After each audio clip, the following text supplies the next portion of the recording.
আলোচনায় জ্বালানি তেলের সংকট। ফিলিং স্টেশনগুলোতে জ্বালানি তেলের জন্য অপেক্ষা যেন শেষ হওয়ার নয়, ঘন্টার পর ঘন্টা দাঁড়িয়েও মিলছে না তেল।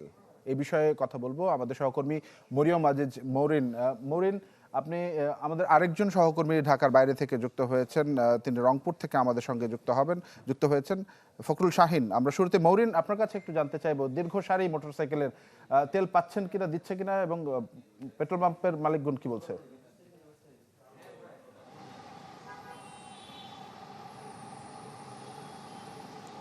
তানভীর, আমি সকাল ৯টা থেকেই জানাচ্ছিলাম জ্বালানির যে সংকট এই নিয়ে খবরাখবর, এবং এখনও তার ব্যতিক্রম নয়। এখনও সারিবদ্ধ লাইনে দাঁড়িয়ে আছে শত শত মানুষ এবং শত শত বাইক, শত শত গাড়ি। এবং এই যে পাম্পে আছি পরিবাগে, মেঘনা পাম্পে, সেখানে আসলে রেশনিং পদ্ধতিতে তেল দেওয়া হচ্ছে। বাইক যেগুলো ব্যক্তিগত বাইক আরোহীরা রয়েছেন সেগুলো হচ্ছে 2 লিটার করে তেল পাচ্ছেন, এবং যারা রাইড শেয়ার করছেন তারা পাচ্ছেন 4 লিটার করে তেল, এবং যারা ব্যক্তিগত গাড়ি নিয়ে এসেছেন তারা সর্বোচ্চ 10 লিটার তেল পাচ্ছেন। পাম্পের কর্তৃপক্ষের সাথে আমরা কথা বলেছি, তারা বলছেন যে আসলে একটি নির্ধারণ করে দেওয়া হয়েছে পরিমাণ, এর বেশি আসলে তেল দেওয়া যাচ্ছে না, কারণ যতটুকু পাম্পে তেল আছে তার মধ্যেই তারা সকলকে দেওয়ার চেষ্টা করছেন। অনেকে 3-4 ঘন্টা সকাল 7টা থেকে এসেও এখন পর্যন্ত লাইনে দাঁড়িয়ে আছেন, সিরিয়াল আসেনি তার, এবং তারা অপেক্ষা করছেন যে তারা তেল নিয়ে বাড়ি ফিরতে পারবেন। কারো সাথে কথা বলেছি যারা তেল পেয়েছেন, তারা বলছিলেন যে এত কম তেল, 2 লিটার তেল দিয়ে আসলে 2 দিনের বেশি যায় না। সেই জায়গা থেকে প্রায় 2 দিন পরই এসে এরকম লাইন ধরে তেল নিতে হচ্ছে, সেটা একদমই ক্রেতাদের জন্য ভোগান্তির। এবং এই ভোগান্তির শেষ কোথায় সেই প্রশ্নই করছেন ক্রেতারা, এবং সরকার আসলে সর্বোচ্চ পদক্ষেপ নিয়েছে এই সংকট কমানোর, এটাই বলছিলেন। মরিন, ধন্যবাদ আপনাকে। শাহিন, একটু জানাবেন রংপুরের সার্বিক পরিস্থিতিটি কেমন? স্টে সেফের ডাবল লেয়ার প্রোটেকশনই পিরিয়ডের হেভি ফ্লোর দিনগুলোতে আমাকে রাখে নিরাপদে। Stay safe.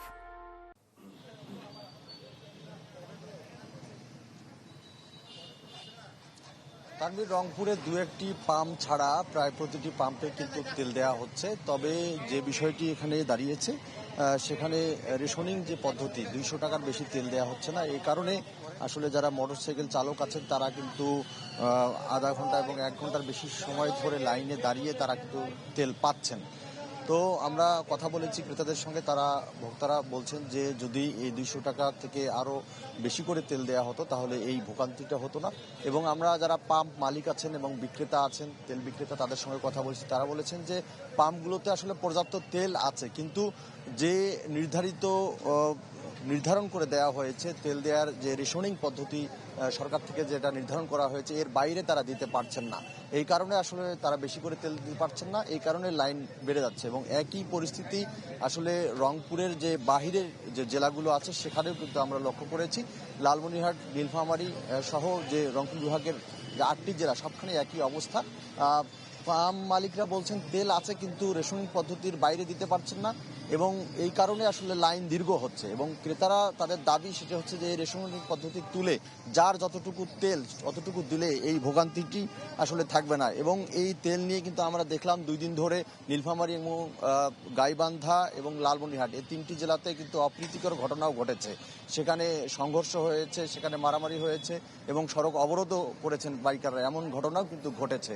তো ধন্যবাদ ফখরুল শাহিন, আপনাকে ধন্যবাদ আমাদের সঙ্গে যুক্ত হওয়ার জন্য। দর্শক, আমাদের দুজন সহকর্মী রাজধানী এবং রাজধানীর বাইরে থেকে তেল সংকটের খবর জানাচ্ছিলেন।